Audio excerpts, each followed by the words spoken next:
If you force anyone to put food in a digestive tract that can't break the food down, okay, it's not good for the person. If you do that to a migraine sufferer, they are going to get a migraine. And this is what the natural practitioner doesn't understand. What natural practitioners should be doing is they should be helping their patient restore their digestive function first. And then when the digestive function improves, we naturally start to want to eat more because our appetite improves. Instead of just wanting to have crackers and toast, we start, you know what, that food you're cooking, a couple weeks ago, that would have been like repellent, right? You're cooking beef? Ugh, right? Ugh, yuck. Hi everyone, it's Dr. Leslie Caesar. Welcome to the Healing Migraines Naturally podcast. And today I'm going to talk about the hidden epidemic that is plaguing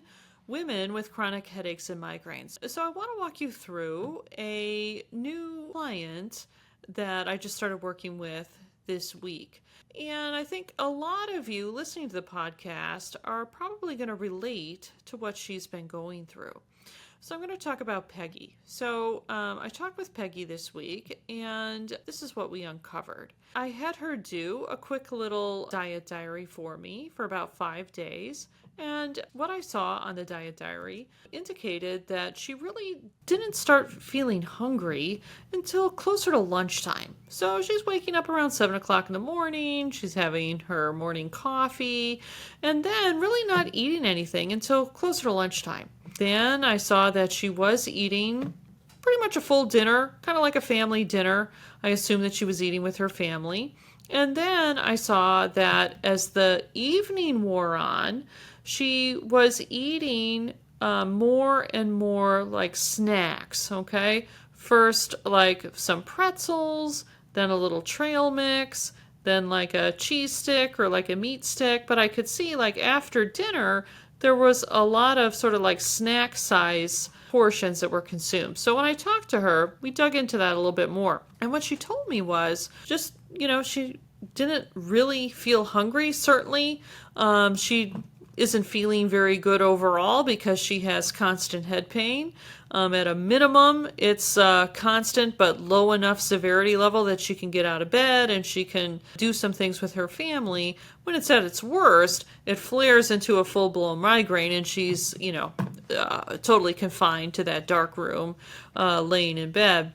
So, she's kind of barely making it through things. She's really white-knuckling her way through life because she has some degree of severity of continuous head pain. When that happens, a lot of times people say, well, I think the pain is making me not want to eat, right? I just don't really feel like eating as much as I used to.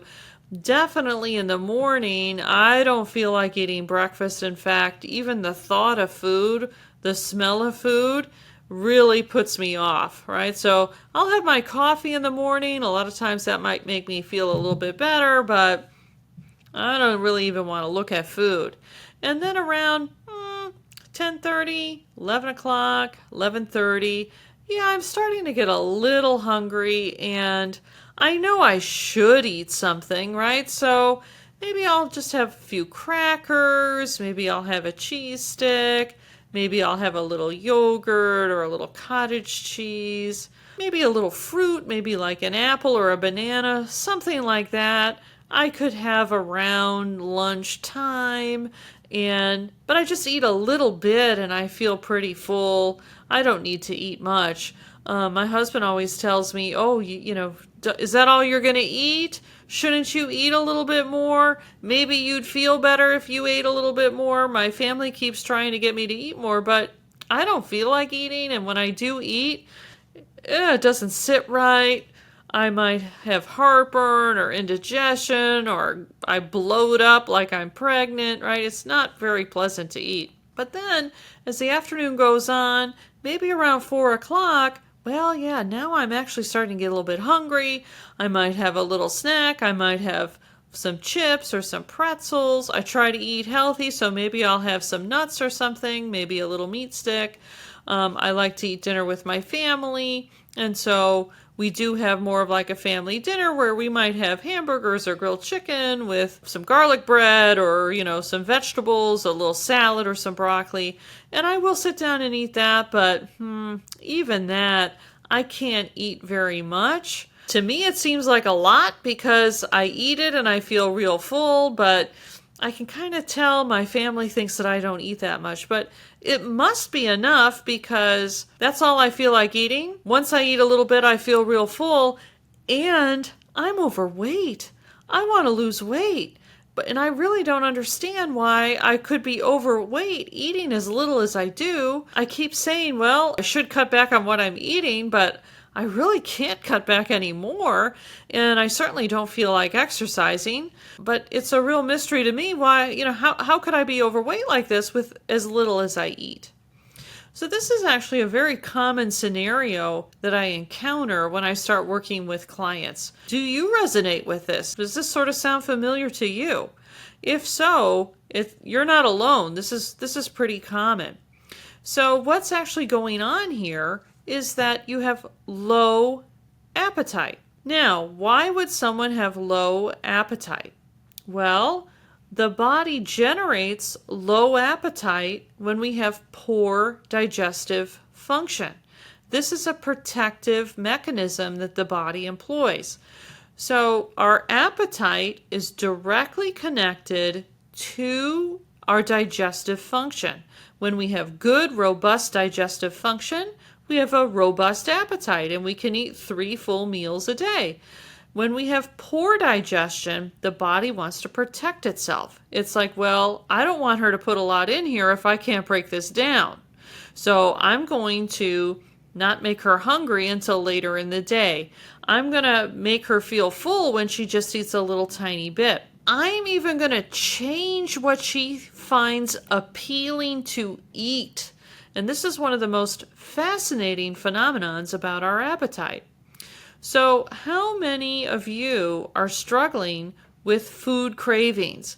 How many of you would rather have like chips or crackers than a piece of chicken? How many of you would rather have an apple than a bowl of blueberries? Or how many of you are sort of craving like potatoes, right? Either potato chips, French fries, mashed potatoes, that sounds good, rather than broccoli or kale, okay? So when we have poor digestive function, again, our body only wants us to put things into our digestive tract that it can actually digest. If we eat something that our digestive tract is going to struggle with, we're not going to feel well at all. Trust me. And so our digestive tract changes what we find appealing. Guess what are the easiest foods to digest? Things that are made out of grains. What are like chips and crackers, pasta, bread? What is that made out of? It's made out of grains. Usually wheat. If you're not eating wheat, it's going to be made out of other grains like rice or something like that. When we're sick, what did Grandma tell us to eat? Chicken noodle soup, okay? Chicken noodle soup is one of the most easily digestible meals. We've got broth, okay? So you boil the chicken bones. You're basically just extracting the minerals from the bones. Our digestive tract doesn't even have to do anything to get those minerals in now. Couple little tiny pieces of chicken, just a little bit of protein in there, but not too much. And then noodles. Noodles are made out of wheat. It's like super easy to break down. But why do people want crackers, right? When you're not feeling well, what do you want to have? You want to have toast, right? With butter on it. Or, when people are, they have the stomach flu and they're nauseous, what are they told to eat? The brat diet. Bananas, rice, apple, toast. These are very easily digestible foods. And so when people have low appetite, they start craving these types of foods, okay? So we have our the foods that we want to eat will change depending on our digestive function. So I have heard this so many times from clients. Oh, I have food cravings. I just can't stop myself from eating the crackers at night. Well, guess what? If you have low digestive function, your body is not going to have you crave hard to digest, nutrient-rich food. It's going to have you crave easy to digest food that doesn't have a ton of nutrients in it. The more nutrients that are in the food that we eat, the harder the digestive tract has to work to break that food down. So when people are struggling with food cravings, that's another indication, usually, not that there's some sort of mental and emotional like food addiction problem. That can be the case, but more often it's just a reflection of the digestive function, and their digestive tract is steering them towards the foods that it can actually break down and not have to work so hard at. So what should actually be happening as far as our appetite? So when we have good digestive function, we feel like eating 3 meals a day. When we wake up, our digestive tract has been fasting overnight, and when we wake up within about an hour, we should start to feel hungry. Our digestive tract is waking up too as we're waking up, and within about an hour, it should be ready to go, and it should say, all right, let's get some food in here. We got to have some fuel and energy and nutrients and the whole bit for us to make it through the day. So I'm going to start to make her feel hungry. Well, is that happening for you? If it's not, then you probably have poor digestive function, and your digestive tract, instead of waking up when you wake up, is going, oh, you know what? Little early. I don't really want to start the day. I don't want to get working yet. I'm still going to sleep. And so we can go 8 o'clock, 9 o'clock, 10 o'clock, 11 o'clock. Nothing's happening in there, right? We're not feeling hungry. That's because our digestive tract hasn't woken up yet, and it doesn't want you to put any food in there. But you have to have energy and nutrients and everything to make it through the day. So again, this is your body kind of doing a trade-off here, okay? It's saying, yeah, I know I need nutrients, but I can't handle it right now, so let's not do it yet, okay? So just because our body is doing something doesn't necessarily mean that it's optimal, but it's just doing it to get us through the immediate situation. And so we should feel hungry in the morning. I know this is going to be this is going to be a shock for people. I have so many clients that tell me, "Oh, I've never been a breakfast person. Never felt hungry in the morning. Just since I was a kid, never ate breakfast." I hate to tell you, but most American children have poor digestive function, okay? So just because you don't remember a time where you had an appetite in the morning doesn't mean that that's somehow part of your personality or your makeup or something like that. Humans are supposed to have an appetite and need to eat enough food to make it through the day. So we should start to get hungry in the morning about within an hour of when we wake up. And then we should be able to eat enough food at that breakfast meal so that we can make it to the next meal without getting hungry and without needing snacks, okay? So we should be able to eat enough food so that we can go like 5 to 6 hours and make it to lunch, okay?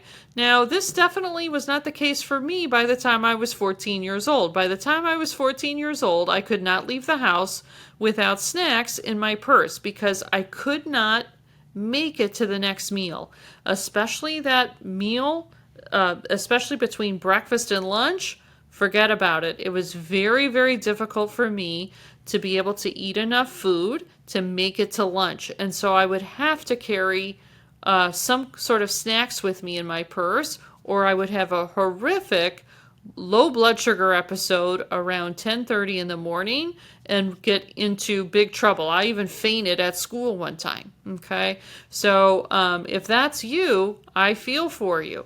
But we should be able to eat enough at breakfast so that we can make it to lunch without needing snacks.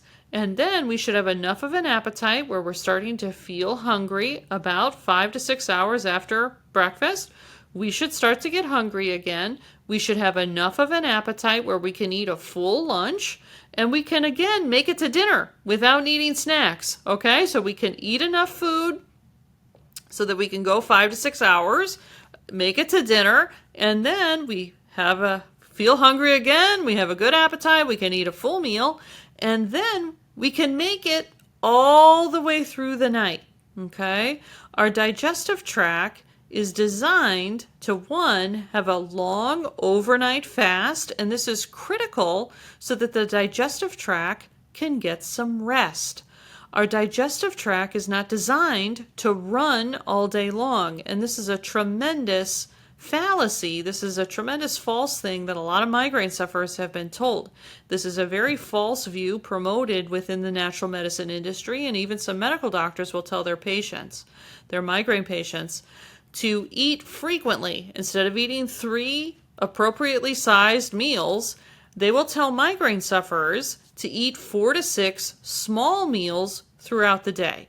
And this is poor advice, okay? Because then we are continuously putting food into the digestive tract, and the digestive tract should not only have that long overnight fast, but it should have shorter mini fasts throughout the day. So there should be a mini fast between the breakfast and the lunch, and a mini fast between the lunch and the dinner, okay? And so if we're eating 5 to 6 times a day, every 2 to 3 hours, we're not going to give our digestive tract those necessary rest breaks, okay? And this is burning people's digestive tracts out. And eventually people will get to the point where their digestive tract is not functioning well, is so burned out that they don't feel like eating very much at all. But migraine sufferers are told to do this, and it's very poor advice. Now, if you have poor digestive function and low appetite, right? And so we're going to go back to my new client this week. She really can't eat anything until around noon, and even then it was like a cheese stick with a couple crackers. It was not a full lunch. By the time dinner came around, she was actually eating more of what you might call a full dinner. But then, as the night wore on, this is where the food cravings kicked in, right? This is where she said, I can't stop with the chips. I can't stop with the crackers, with the nuts, right? I just have to eat something. I got to have something salty, something crunchy. I just have to eat something after dinner, and I want to lose weight, but I keep getting these cravings after dinner. I can't stop it, and I'm just beating myself up because I want to lose weight, but I got these cravings, and I'm eating this food after dinner, and I know that's not helping, right? It's like this whole horrible mental dilemma that she's in. So here's the thing. The longer the day goes on, the more your digestive tract has woken up and it's starting to function a little bit more and more.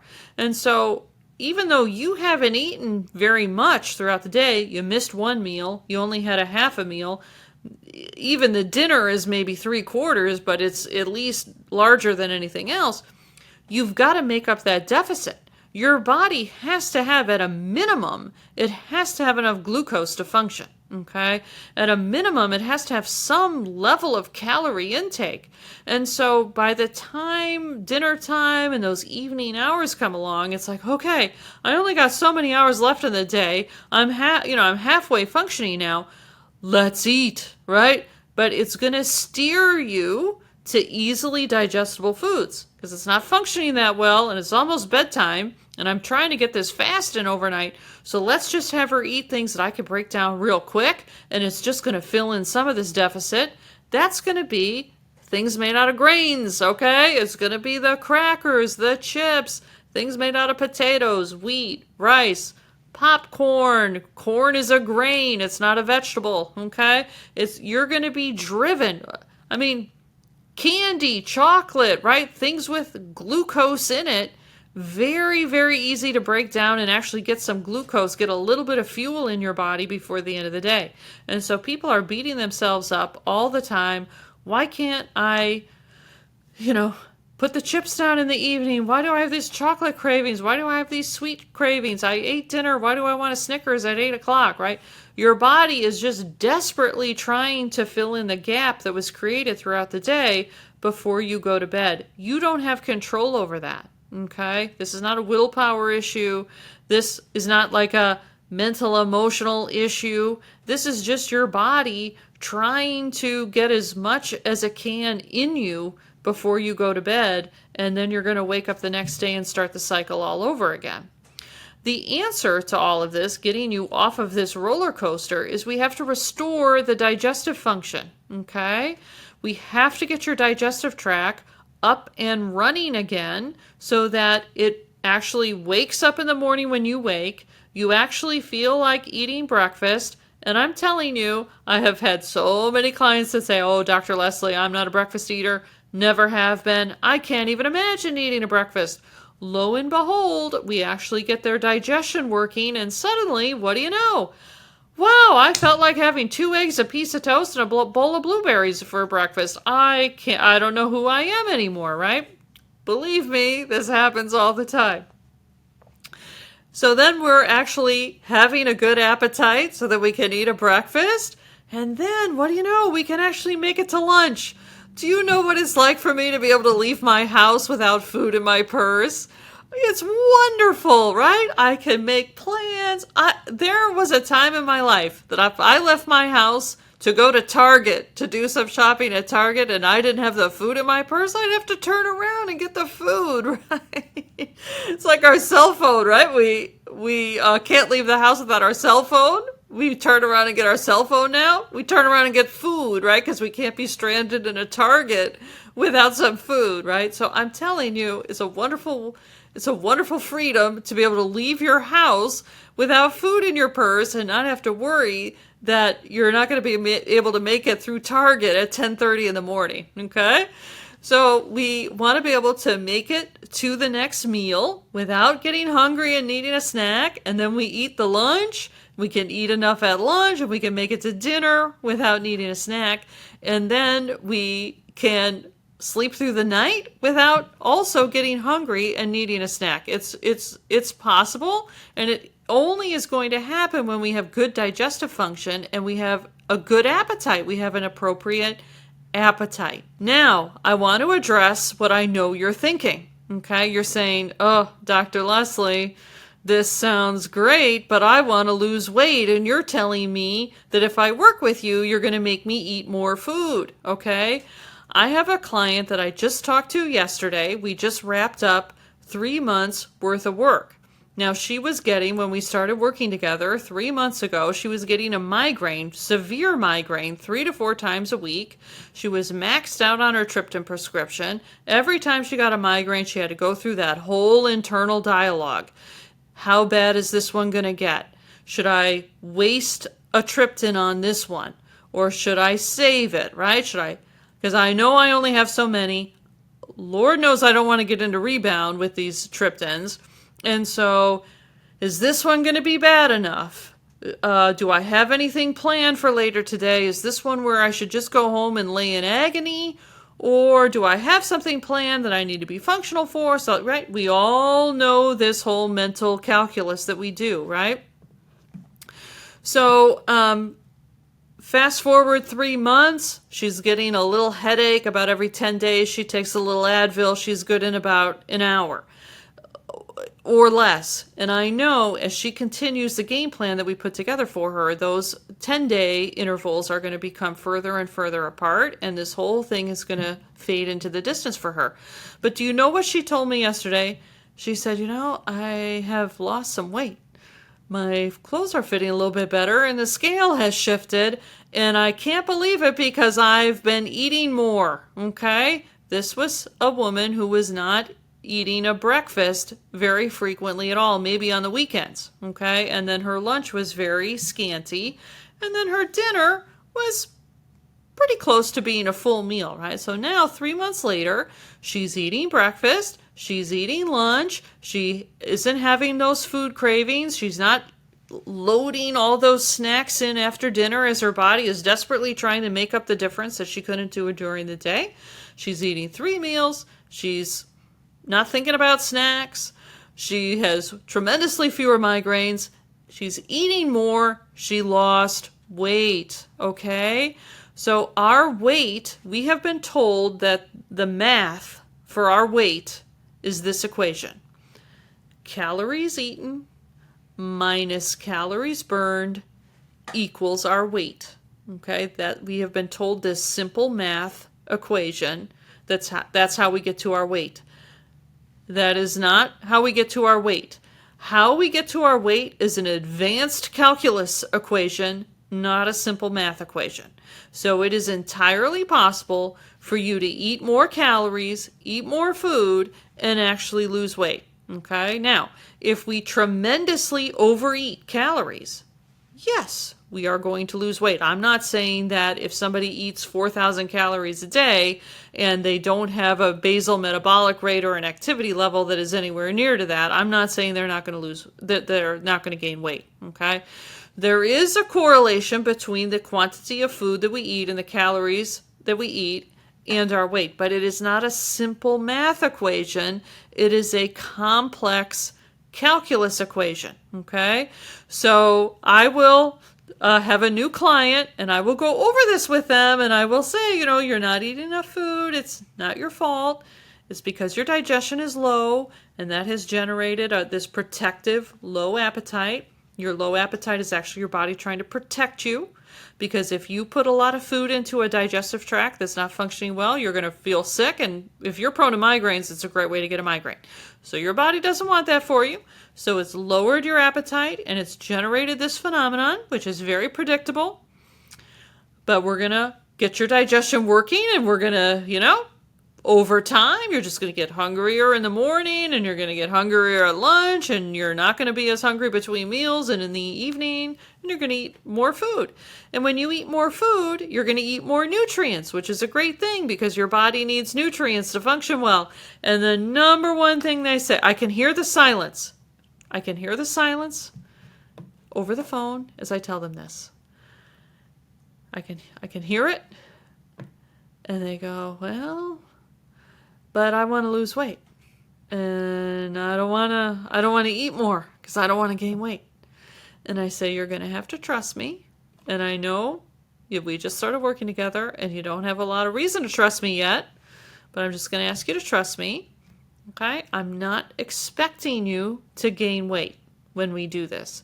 And if you do gain weight, that gives me a clue that we don't have something dialed in, that we can get dialed in. Okay? But in general, I'm not expecting you to gain weight.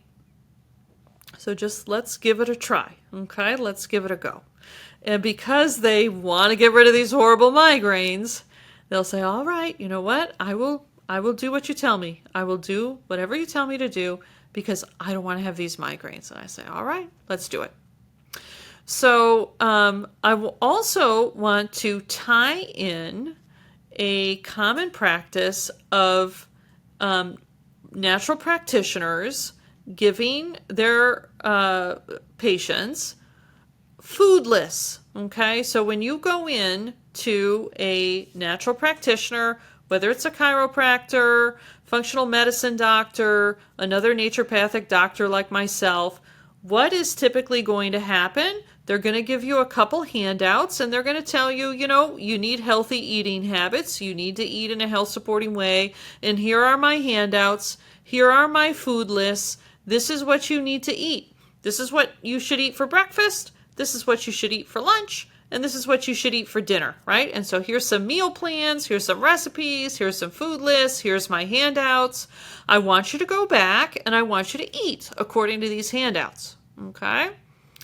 Now, what the natural practitioner does not understand is they don't understand that you're not eating breakfast because you don't know you're supposed to eat breakfast, or you're not eating lunch because you don't know you're supposed to eat lunch. Everybody knows we're supposed to eat 3 meals a day, okay? So what natural practitioners, the mistake that they are making over and over and over again is that they are telling their clients, I want you, okay, I know you don't feel like eating breakfast right now, but I want you to force yourself to eat breakfast. I know that you're only eating crackers and cheese sticks at lunch because that's all you feel like eating, and if you eat any more than that, you feel pretty sick and bloated and indigestion and the whole bit. But I want you to force yourself to eat a lunch because these are my handouts, these are my meal plans, these are my food lists, okay? This is a complete mistake, okay? The patient is not eating because they don't know they're supposed to eat, okay? Everybody knows that they're supposed to eat. And if you force anyone to put food in a digestive tract that can't break the food down, okay, it's not good for the person. If you do that to a migraine sufferer, they are going to get a migraine. And this is what the natural practitioner doesn't understand. What natural practitioners should be doing is they should be helping their patient restore their digestive function first.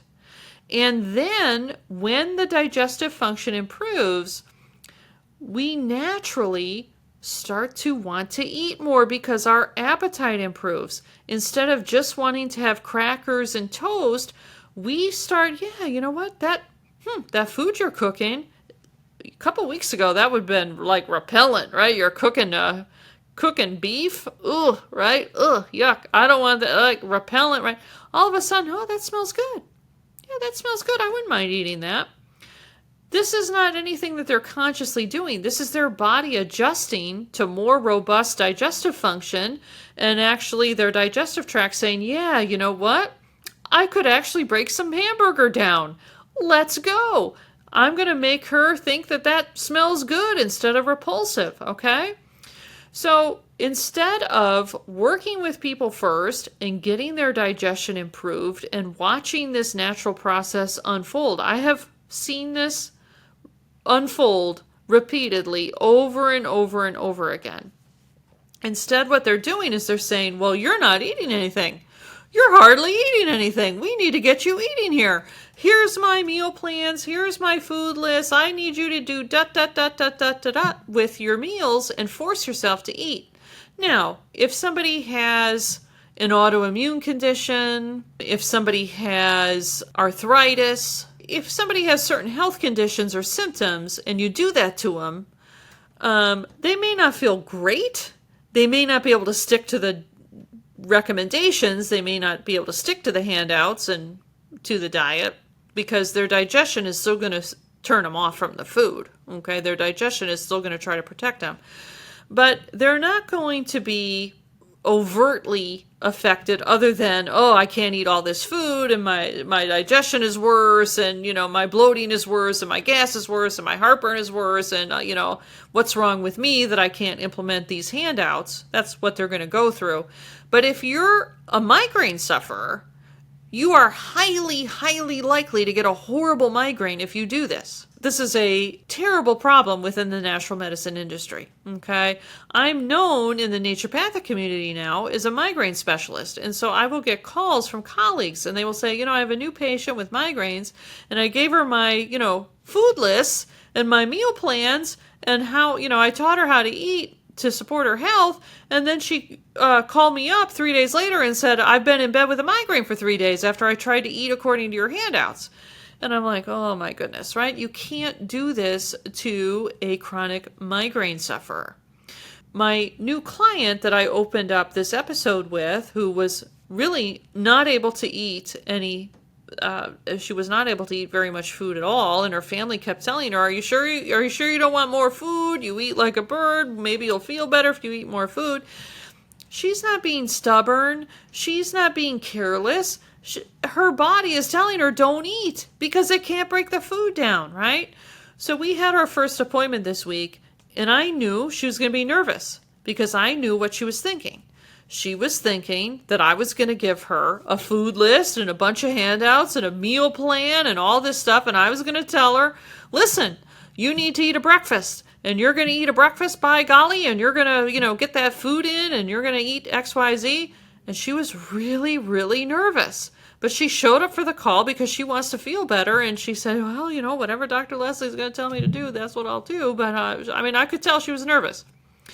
So we got on the phone and we talked about, okay, can you eat anything at all in the morning? Well, a couple days a week I can have a waffle. Maybe 2 days a week I could have an English muffin. If it's a real good day, I can fry an egg and I can put it on that muffin. But most days, I just have my coffee. Okay, great. So what about lunch? Well, lunch, a lot of times I could have a cheese stick. She and her husband are both retired and, bless her husband, he likes to eat lunch with her. So a lot of times around 12:30 when he's going to eat, he'll say, honey, would you like to sit with me and eat? And she'll say, well, I don't mind sitting with you, but I don't really feel like eating too much, but usually I can have a cheese stick and I can have some crackers. Okay, great. And then by dinner time, it's a family dinner. They have some family that comes over, grandchildren, one of her children, and usually most nights they have a nice family dinner with extended family like that. What a wonderful thing to be able to be that close to your grandchildren that they can come over frequently throughout the week and eat with you. That's wonderful. And so she'll be able to eat more of like a regular meal, hamburgers and maybe a little corn on the cob or something like that. So I didn't tell her, okay, you're going to start eating all these eggs for breakfast and everything. What I told her is, okay, what we want to do is can we eat a little something for breakfast? So could you have some crackers? What kind of crackers do you like? She said, well, I really like Ritz crackers and Triscuits. I said, great, let's get some Ritz crackers and Triscuits. And can you eat some crackers in the morning? If you really don't feel like eating, if you really wake up and you can smell what your husband's cooking and you're like, oh, that's making me sick, and you really are getting the signal not even to eat crackers, don't eat them, okay? But can you eat a little something? We want to start signaling to your digestive tract that you're going to get up in the morning and you're going to do a little bit of work. So we're just going to dip a little toe in with some easily digestible foods and have you eat that in the morning. And then for lunch, can you consistently around 12:30 when your husband is, love to spend a little time with you, can we make sure that we're getting a little bit more food in? And then dinner, just continue to eat your dinner. Now, in the meantime, I've given her something very gentle that I think is going to agree with her system to stimulate her actual digestive function. So we're doing both things at once. We're not introducing, food from food lists. And, I know in a month what she'll probably be able to eat. I know what she'll probably be able to eat in 4 months, and it'll probably be pretty close to what I eat. But she can't do that on day one. Her digestion can't handle it, and if I were to have her do that, she would be bedridden for days, I have no doubt. So we're meeting her digestive tract where it's at, okay? This is very important, and we're coming in from the other side to actually give a little gentle stimulation to the digestive tract. If I were to give her something real strong, that's going to tip her into a migraine too, trust me. So I'm giving her something very gentle, very, very low dose, a little herbal extract.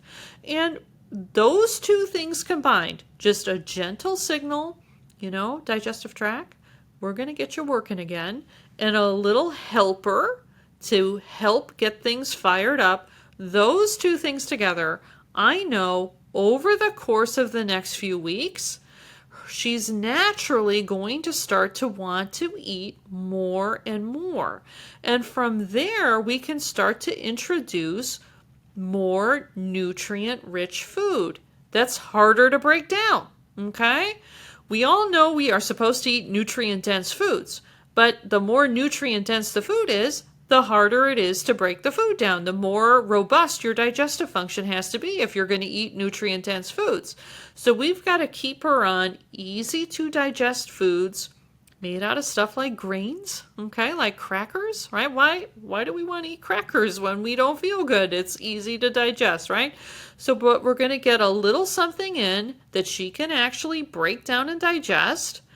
And then we're going to get things moving, and then we just keep the momentum going week over week.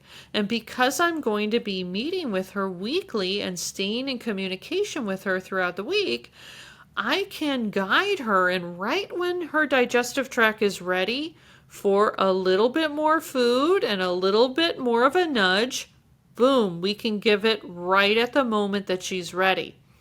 What your other natural practitioners have probably done with you is they've given you the handouts, the food list, the meal plans, and they said, go home and try to eat like this.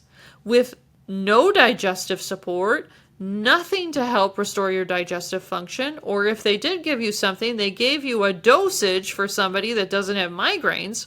And so between you flooding your digestive tract with food that may be health supporting but very nutrient dense, and you're not able to break it down, and then walloping your digestive tract with a dose of something that they give a client without migraines, those two things, guaranteed migraine for somebody that is having chronic migraines, daily head pain, guaranteed migraine. So have you experienced this? Have you avoided reaching out to me because you thought I was just going to do that same old with you? Let me assure you, I understand migraines. I've gone through it personally. I've worked with hundreds of women with chronic migraines. I know just how sensitive we are when we are in that chronic migraine state, and what somebody else would take a whole capsule of, I may give a little drop of an herbal extract and get a fantastic effect, where other practitioners are giving people capsules and capsules of things. Okay? And also I know that you just can't radically change what you're eating overnight. Even if you could, it's going to give you a migraine. How many times have you tried to change your eating habits and you feel like you've gotten a migraine as a result? It's really common. So most natural practitioners, they blame you when it happens, right? Because they're like, well, these are my handouts. I give them to everybody. Everybody seems to do fine except you, right? And they're kind of blaming you, like you don't have the willpower, or, you're kind of a baby. You're not that committed. I know that that's not the case. So I hope this was helpful to you. I'm sure that a lot of you kind of heard your story in this. If so, let me know in the comments, okay? And have you experienced this phenomenon where you go to a natural practitioner and they're giving you these food lists and meal plans, and you're going home going, there's no way. There's no way I could do this. I can't eat this much food. This is going to give me a migraine, right? Or, you tough it out and you do it, you follow it, and then you're in bed for a couple days, right? So let me know if this has ever happened to you. I'm sure that this has happened to some of the people listening. So very good. Thanks so much for joining me today. And please, before you leave, go ahead and subscribe, like this content. And if this has really spoken to you, please leave us a positive review. That really helps grow the channel here and really helps with the algorithm so they start showing this valuable information to other women with migraines. So thanks again. We'll see you soon.